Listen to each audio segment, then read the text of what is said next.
Hello, everyone. It is me, Chavon Anette, and I'm so excited to be on here with you all for another segment of the Power and Grace Leaders Show. My name is Chavon Anette, and I'm the creator of New Beginnings, where I boldly serve to educate, elevate, and empower women in the area of leadership. I believe that women should lead with both power and grace, and I'm on a mission to eradicate fears of uncertainty with identity and purpose so that women can lead with courage, with confidence, and with character. And so I am so excited to have you all back here with us and to be interviewing this amazing woman inside and out. And I'm so excited. Her name is Inga Bailey. So without further ado, let's go ahead and get started with this interview. Hello. Hello. How are you doing today? Good. How are you? I am doing well. I'm doing well. Again, I am just super thankful for you joining us here on the Power and Grace Leader Show. And so my first thing that I would like all the people who I'm interviewing to do is just introduce themselves before we get into the questions. So I'll give you an opportunity to do that now. Sure. So my name is Inga Bailey. I think the first thing I think about when I introduce myself is my business. I'm the owner and operator of Inga Bailey Brows, located here in Atlanta. It's an eyebrow and beauty studio. I also work in the pageant industry with my BFF, Caitlin. And I met Chavon actually last year working with Caitlin. And she had a girls' conference. And I spoke at the conference, and Chavon spoke at the conference. And it was just a powerful, amazing opportunity to see the things that we put out to those young girls and see those young girls, their lives literally change while we were there. So that was a very powerful time. And just seeing all of us operate in that space. Yes. So that's kind of me in a nutshell. Right. And so I'm so excited to be interviewing you because you have a lot of great things going on. And you gave us a little glimpse just in that introduction. So I'm really excited to dive deeper into getting to know more about you, Inga Bailey. So my first question for you is, you are a makeup artist and of course the owner of Inga Bailey Brows. Yeah. And my first question for you is, when did your passion begin for makeup? And then what made you decide to really launch your business? Yeah, so my passion actually started I don't want to think it was a passion at first, but I started doing makeup at a really young age. I grew up as a dancer, a ballerina, ballet, tap, and jazz. And the funny thing is, like during those times when you're younger, you have to do your makeup for the recitals. So my mother was not a makeup person. She would wear old school Cherry Jubilee, a red lipstick from Avon, put it on her lips, and then dab it on her cheeks, and that was makeup for her. Wow. But my auntie, on the other hand, her sister was like a makeup fanatic. She was all into makeup. So when I was younger and had to get ready for recitals or dance competitions, I took that time to really go and do my full makeup and have a good time with it. And it actually turned out pretty good. And I was pretty young, but I never thought of a career from it. Even in high school, I would do my own makeup for the dance team and all that kind of stuff. But I never really saw it as a career. Everyone in my family, they're like nurses, teachers, attorneys, whatever, So I just thought that I had to have that type of path in order to be successful to have a career. But being in Atlanta, we have a lot of television shows that are filmed here and all that. And when I first started, like back in 2008, we didn't have like all the YouTube, makeup tutorials. Right. You had to go to school to learn these things. So I did, but having the inspiration of going in and being creative, I have a very technical brain. So I'm really big at, 1 + 1 = 2. There's no other way to get 2 other than 1 + 1, So that was really a shift for me because being a makeup artist, you're creative essentially, but I love the technical side of it. So being on television and seeing things on television and understanding the color, the color wheel and all that kind of stuff. So I really enjoyed that. But what made me really get into the industry on my own was being that I would see people who are not doing what they need to do for their face to look right on television. And it was like, if only you wore that shade and not that shade, or that texture and not that texture. So that's what got me into doing makeup personally. But then it kind of boiled over into me being an esthetician and then starting Inga Bailey Brows and doing brows. And that's a whole nother direction that I took. But that's what got me into makeup though. That's amazing. That's so amazing. So I read some of your bio to the reason why your business is called Inga Bailey Brows instead of makeup in general. So can you just tell everyone just a little bit about why your focus is the brow and not maybe the whole makeup? Right. The whole So face. being a makeup artist too, I had an experience where I had a person who was on television and her brows were beautiful, really big bushy brows. They needed to be cleaned up. But as a makeup artist, we are not allowed to touch the brows unless you have a license. So Wow. all you have to do is makeup. If they need their brows waxed or tweezed, that's not your job. You can actually get in trouble for that. So Wow. we told her, we were like, the next time you come to set, get your brows done. And she did. And when she came back, her brows were blistered, they were misshapen, and they were super thin. And Oh, we had to get her ready for television. She is a well-known face in her country. So when she went on air, it was like we got all these emails, not about the story that she was telling, but about her brows being like kind of messed up. So wow. from there, I was like, well, what am I supposed to do? I don't want to do hair. I don't want to be a cosmetologist, but what can I do in order to do brows? And I kept hearing, esthetician. So I went to esthetician school.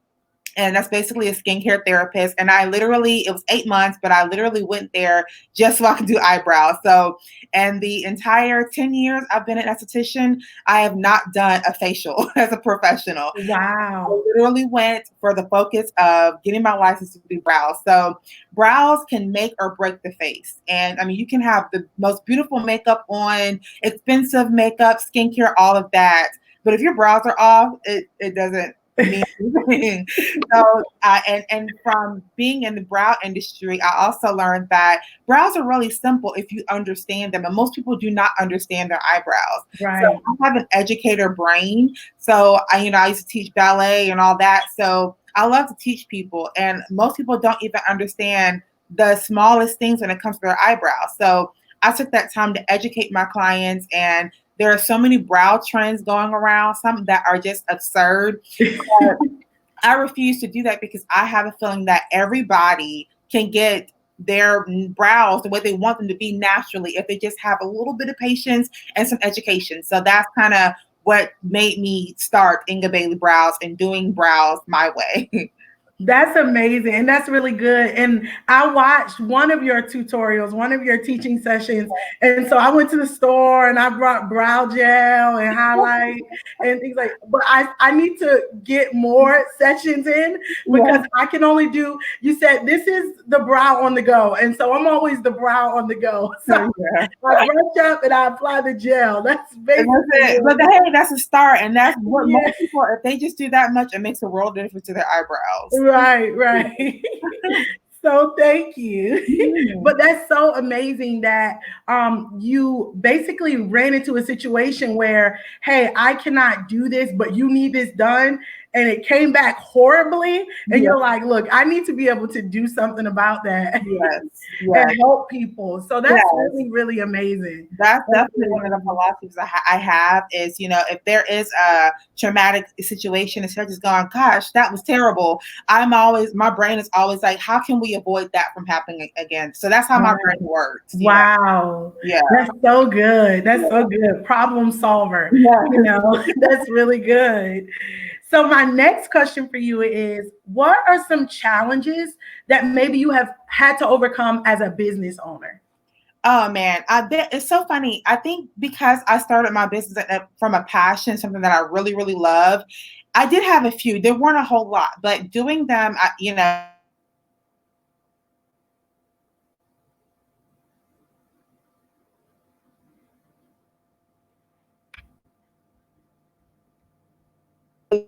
Anastasia Beverly Hills. So I worked for them, and I worked for them for a while to the point where I hit a ceiling, and it was literally the conversation that they had with me was, we cannot give you any more raises. We've given you all the raises that we can give you for the next 5 years. And I was like, Wow. wait, I've done so much. So that kind of made me go into starting my own because I was like, I don't want to hit a ceiling, So, but one of the struggles that I have had was to stay in my lane.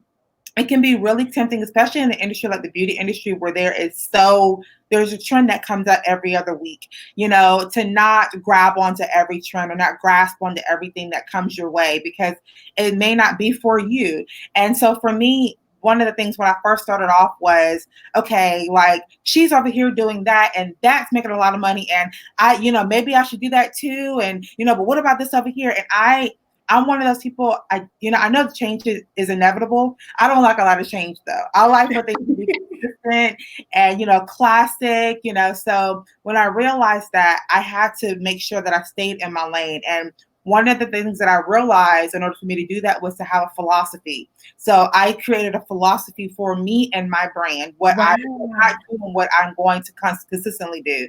So my philosophy, part of that is to not do any trends. We're not a trendy salon, and to make sure that the clients' brows are healthy and they're natural, and that they are to the point where they're growing to their fullest potential naturally.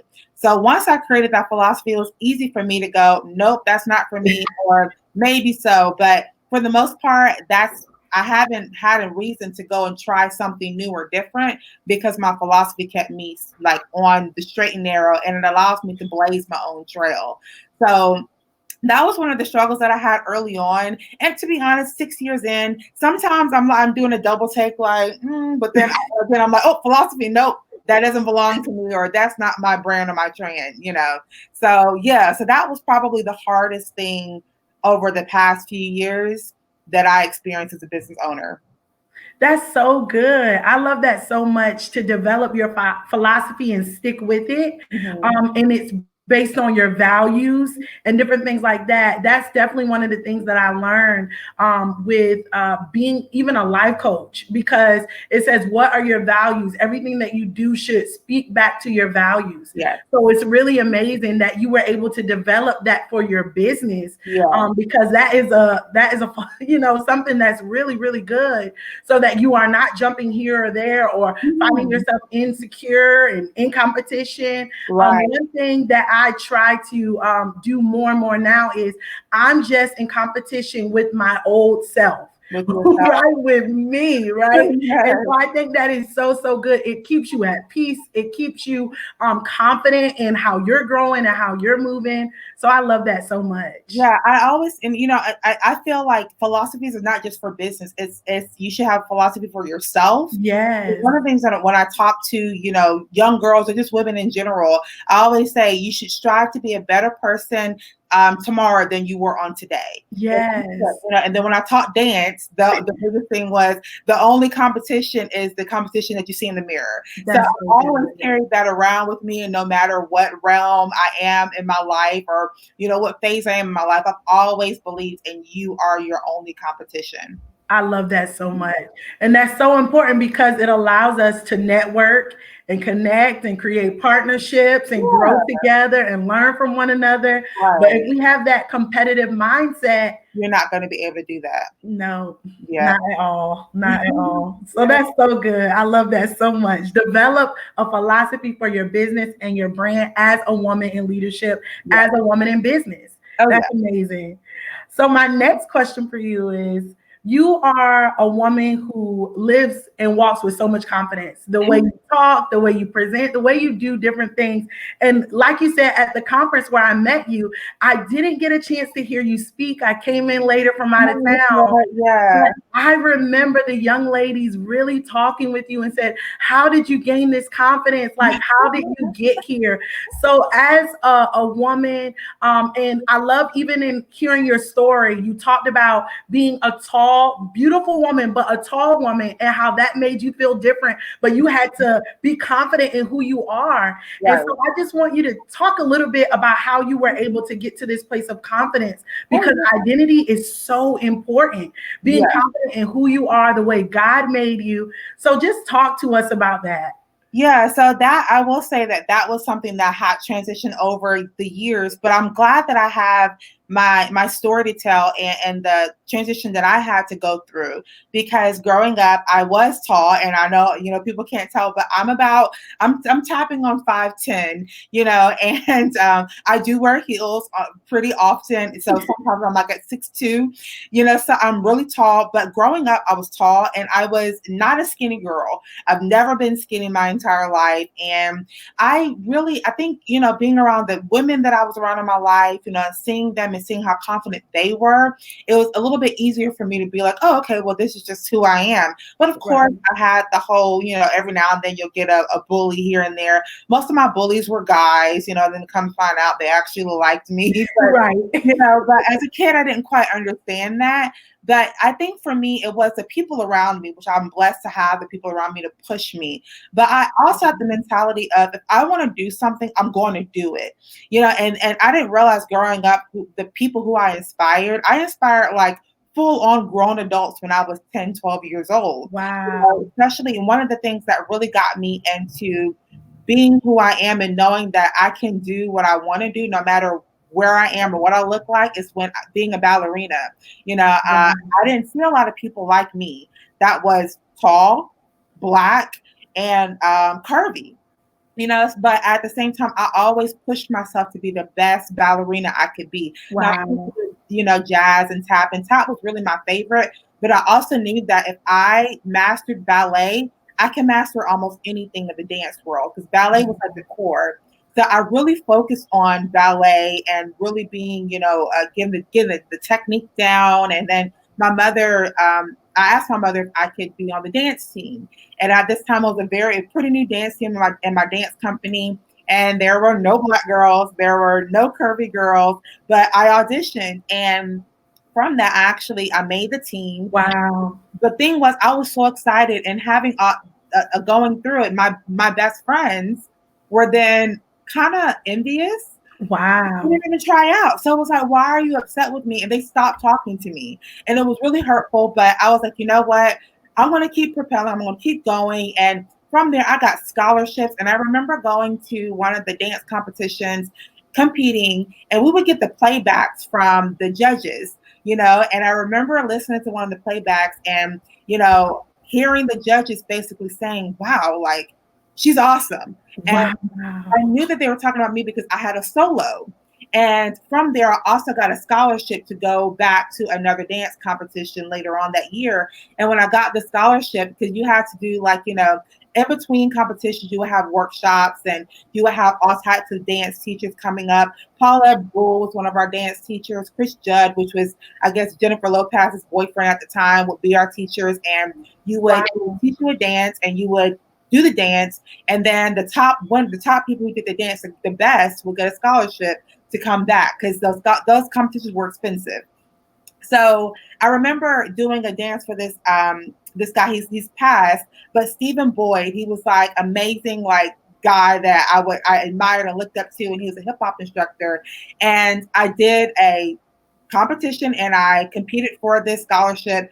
And I won. And when he gave it to me, he looked at me and said, don't you ever stop doing what you're doing, even if you look different than everyone else. Wow. Why you got this scholarship. And it wasn't because, oh, I look different, but I look different, but I put in just as much work as everybody else in here, so I pushed myself. And that right there began to change how I thought about who I am in general, and we're all different. And, and even now it's hard because we have social media. And I used to think that, oh, the kids are looking at social media and, you have to talk to the young kids. But no, your social media affects everybody. Yes, it does. People can be like, well, why am I not that way? Or why am I not this way? And that's when that tunnel vision has to take place, and that whole looking in the mirror. Am I the person who I was yesterday? And if so, I need to do something to change that. Yes.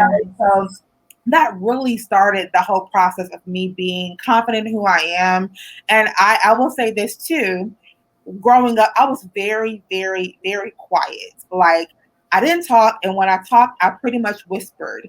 And one of the things that I learned from a teacher of mine when I started getting older and being a part of student government is that, she began to hear me talk, because it was one of those things where when you heard Inga talk, it's like, wait, what? She's talking? So I had this teacher who was like, you need to speak up because you have something great to say. Wow. And I think about that for myself, but I think about everybody. Everybody has something great to say, and Yes. they have something to contribute.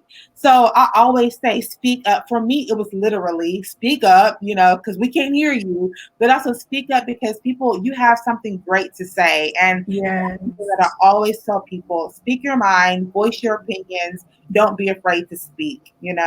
That's so good. That is so, so amazing. I'm so glad I asked that question because I had no idea of your history with dance and your success and Yeah. scholarship winning. I mean, that is truly, truly incredible. Yeah. And I love the fact that you said that although you were different, you worked just as hard. And Mhm. so you were able to see the results of your hard work. Oh, And as someone who is blazing a trail or desiring to blaze a trail, you have to be willing to say, although I might be different, although there may not be someone who looks like me, I have to be that one. yeah. And so that's truly, truly amazing. And Yeah. I love that you said you had so many good role models. You had so many people who walk confidently, and you were an inspiration not to just young people, but to older people too. Yeah. And that's truly, truly amazing. And I've had a similar experience too, just from speaking and sharing who I am. People young and old have said that they've been inspired by me. And I'm like, really? Wow. But it's just realizing you have something to say. So Yeah. I love that so, so much. Yeah. And I just want to say, Tanya, she posted up here, she said, this is good. This Oh, is good. And even Freddie joined on with us and said, good words, good words. So you are inspiring us even right now. So thank you. Thank you. So my next question is the to the fact that you are Miss Georgia 2020. Oh, I miss Atlanta, but I Miss will claim Atlanta, Miss that. Atlanta. I will claim that. Right, right. Amen. Miss Atlanta. Miss Atlanta. How has that journey been? How was the journey even to be Miss Atlanta and then continue on later to possibly be Miss Georgia, right? Yeah. So tell us about that journey. So this journey honestly starts with Caitlin. So Caitlin, she's the one who had the Yes. Gulf Conference. So she is Mrs. Georgia 2019. So Right. during that time, I was helping her prepare for the pageant. I was doing, did her hair and makeup for the state pageant where she won Mrs. Georgia, and then when she went on to nationals in Las Vegas in August of last year. And from there, I just kind of began to dive into the whole pageant industry. But coming along this year, I realized for some reason, like popping up all over the place was this human trafficking issue in Atlanta. And I know there's a human trafficking issue everywhere, but it was heavy in Atlanta. And my concern was, why isn't this something that we are seeing more of on, the news and so forth? Now, going backstories, I also was a makeup artist for one of our local news stations. And I would hear stories, social media has done a great job, as we see with all the things, that the injustices that are going on. Social media is what puts the light under the fire under a lot of people. Yes. Stories out. So I would see stories on social media, but they would never make it to the news. And It was very mind boggling to me. But then as I dove deeper, it wasn't just one story, it would be hundreds of girls gone missing. And not just any girls, it would be all types of girls, but women of color would go missing on a daily, and nobody would say anything. So that was very disturbing to me. But then when the opportunity came for me to do a pageant, of course, the United States system came around, and I was like, well, sure, I'll think about it. But then when I thought about what a platform can do, being in a pageant is not about glitz and glam. It's about having a platform and pushing it. So I said, you know what? If I do what I have to do and do what I can to become Miss Atlanta, do the preliminaries and all that, become Miss Atlanta, no matter if I make it to Miss Georgia or not, I can do a lot of work as Miss Atlanta to help with the human trafficking. Number one, because people didn't realize that the issue is so broad. It's not just in the hood. It was most of the human trafficking happens in the most affluent areas in Atlanta. Wow. So that was disturbing to me. So I said, you know what? it's going to be tough to get in shape and to do all this and get the gowns and all that, but if I can do this to make a difference in my city, then I'm going to do this. So that's exactly what I did. When I made the preliminaries to become Miss Atlanta, of course, the Miss Georgia pageant was canceled due to Corona. So I Right. had the opportunity, and just yesterday, the nationals team came together and was like, "Hey, do you want to go to nationals at large?" Now, for a lot of people, that would be like, "Great, yeah, I want to be Miss Georgia. Just pick me to be Miss Georgia, and I'll go to nationals compete." But I said no, and the reason why I declined was because I want to do some major work as Miss Atlanta. So I'm actually postponing going to the pageant until next year. So I will compete next year in the Mrs. category. So I will no longer be Ms. Atlanta next year, but next year I will be Mrs. Atlanta 2021. So I can continue to do the work in Atlanta. Then as I build traction and do more work, then if whatever's in God's plan, if I'm Mrs. Georgia, then I can do more work on the whole, on the statewide level. Right. There go to nationals and put it on to make it to a national level. So yeah, but doing the pageant system wasn't, to be glitz and glam. It literally, I did it because I want to make a difference in human trafficking. And if I have to wear a crown and a sash to do it, then that's just what it's going to take. That is so amazing. I always love to hear about the why behind why you do what you do, Mm-hmm. and to hear that it was for human trafficking. Once you realize you saw another problem, just like with your business, you are a problem solver, and that's so good because we need more people who are intentional about solving certain problems. And so there you are in this situation, Mm-hmm. on this job working makeup, and then boom, you realize another problem. Yeah. And so here you are trying to make a difference.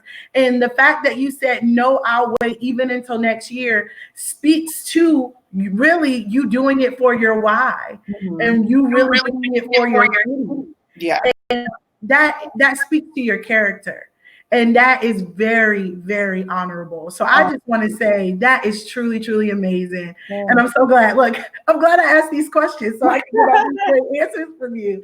But I think that's so wonderful, and that's so inspirational for us to always remember our why and what Mhm. we do. And when things happen that are beyond our control, hey, let's see, is it coming back to our philosophy? Is it coming back to Right. our why? Right. And how we move and how we adjust. So I Mm-hmm. think that's truly amazing, really amazing. Mm-hmm. So my next question for you is, we talked a little bit about Caitlin, right? Coach Yeah. Caitlin. We talked a little bit about it, and you all have a company together, a business Mhm. together, Yeah. called, I just want to say it right, Crown Academy Yes. USA. USA. Crown Academy USA. So can you tell us a little bit about that partnership Yeah. and what you all are doing in the area of pageantry? Right. So going back to when we went to nationals in Las Vegas for Caitlin to compete in the Mrs. United States pageant, while we were there, again another problem, we saw there were so many people there who were there because this pageant system has so many divisions. You have your little miss, you have your junior teen, your miss, your Mrs., Miss Woman, and this pageant goes on for a course of a week. And so we were there and we were seeing just love the system, but pageants are crazy, and it was just chaos everywhere. There were people who were getting their makeup done and getting overcharged for makeup, and it Wow. not looking so great. It was a lot going on. There were people who were not as prepared as they should have been. So we have tunnel vision because we're like, look, we got a competition. Let's get this done. But once everything was said and done, we kind of looked around and kind of debriefed after when we got back to Atlanta and was like, we both have the skill set to make a difference here. So Right. the thing about Caitlin is she is a pageant. She's been in pageants for over 15 years. She has a ton of titles. She's a pageant coach. She's a speaker, and she's an inspirational speaker. And she's just like all around, like everything pageant. She knows everything. She knows how to get you in the right pageant and get you ready, prepare for your interviews, all that. Me, on the other hand, I know how to get you to look the way you Right. want to be seen. So we thought about, what can we do? We might as well just come together, because when people are preparing for pageants, they pay for a hairstylist, a makeup artist, a pageant coach, interview coach, and all these things. And we decided to pull all of our networks and connections together. She has pageant connections. I have makeup and beauty connections. So we pulled all those things together to become like this one-stop pageant shop. So anything you need to prepare for a pageant, you can come here and get prepared. So right now we have clients who are, even during quarantine, preparing for pageants. We're working on our walk. So one of the other things that Caitlin and I, how we met actually, is we met because we were both modeling school directors. So we both went to modeling school. We were younger. We were actually in the same modeling school at the same time, and Wow. we met 15 years later. Wow. That's an interesting fact about Caitlin and I. But so we know the modeling industry. We know how to teach you how to walk. So when people sign up, they can pick and choose what they want as far as what they want to learn.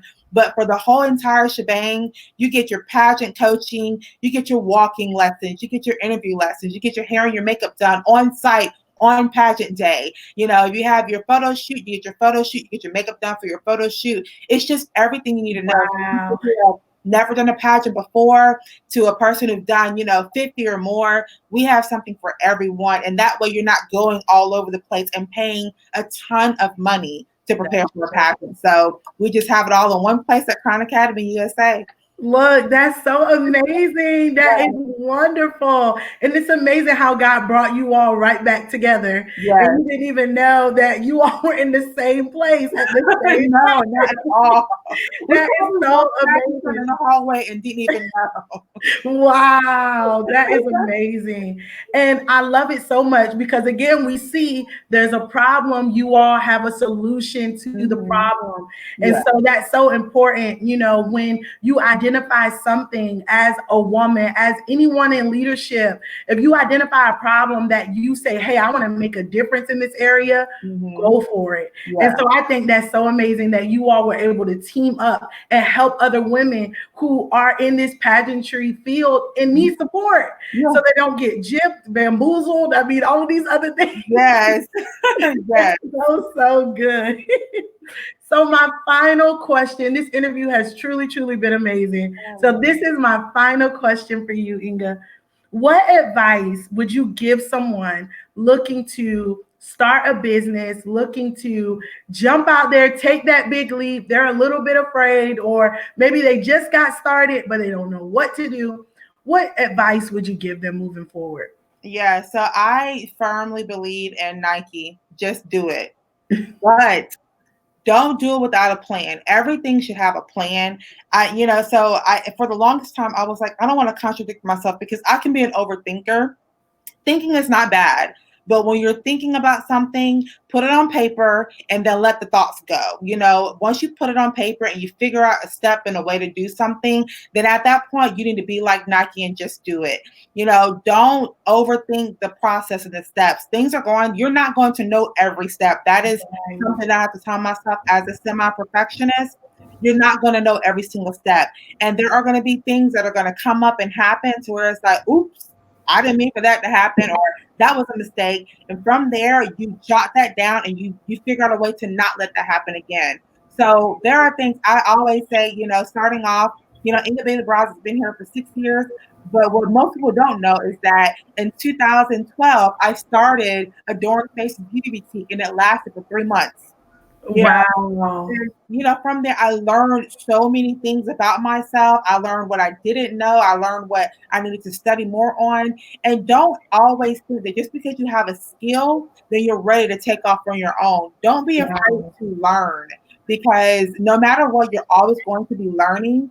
And if you're at a place where you feel like you have the skill set, then ask yourself if you have all the skill set that you need in order to run the business and what's the area that you're trying to do. So, for example, a lot of people say they do great hair. Okay, that's great, but do you know the business behind hair? Yes. So it's one thing to have a skill, and it's another thing to know the business of it. When I first opened Adorn Faces Beauty Boutique in 2012, I had all the skill.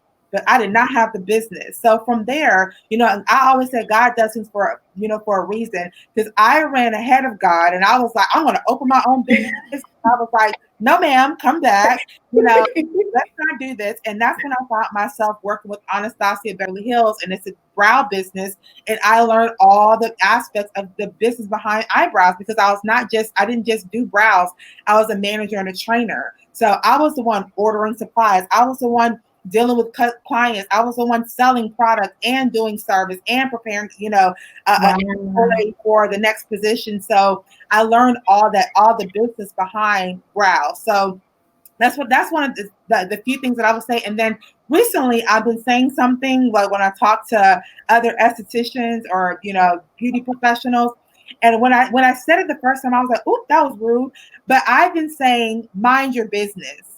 And a lot of people are like, "Well, wait, that's kind of rude. What are you talking about?" And then when I said it, I was like, "No, no, no, no. I don't mean it in a rude way. What I mind your business. You can't be looking over here at this person's business and what they're doing over here and what they're doing over there. You need to pay attention to what you're doing in your business and propel forward." So overall, be like Nike and just do it. And once you do it, mind your business. There we go. I love that so much.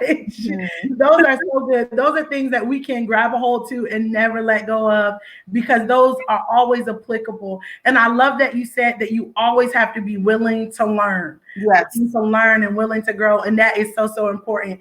I am all for educating yourself so that you can position yourself for success. So I love that so much, Inga. This has truly been an amazing interview. Thank you again. I learned so much about you, gained so much from you in this interview. So thank you so much. No problem. So one thing I like to do at the end is say a word of prayer. So you mind if I pray real quick? Oh, sure, yeah. Okay. So Father God, in the name of Jesus, God, we just thank you for this time together. We thank you for this time to learn and glean from a woman who is leading well, a woman who is in business and who is doing her work as you have given her to solve a problem that she sees. God, we pray right now, God, that you would just continue to bless everything that she places her hands to do. God, we ask that you would bless everyone who will watch this interview today. And God, I pray, God, that you would just encourage them and uplift them to be willing to just do it and to mind their business, and to focus on what they need to do to learn, educate themselves, so that when they take the jump, when they take that leap, that you are there with them because they have created a plan and they are ready to go. So God, we just bless you, we honor you, and we appreciate you. In Jesus' name, amen and amen. Amen. Thank you so much, Inga. You have an amazing rest of your day. Everyone, definitely share this video. If you believe that this will bless another woman in leadership, another woman in business, be sure to share this video. All right. I love you all so much. Bye.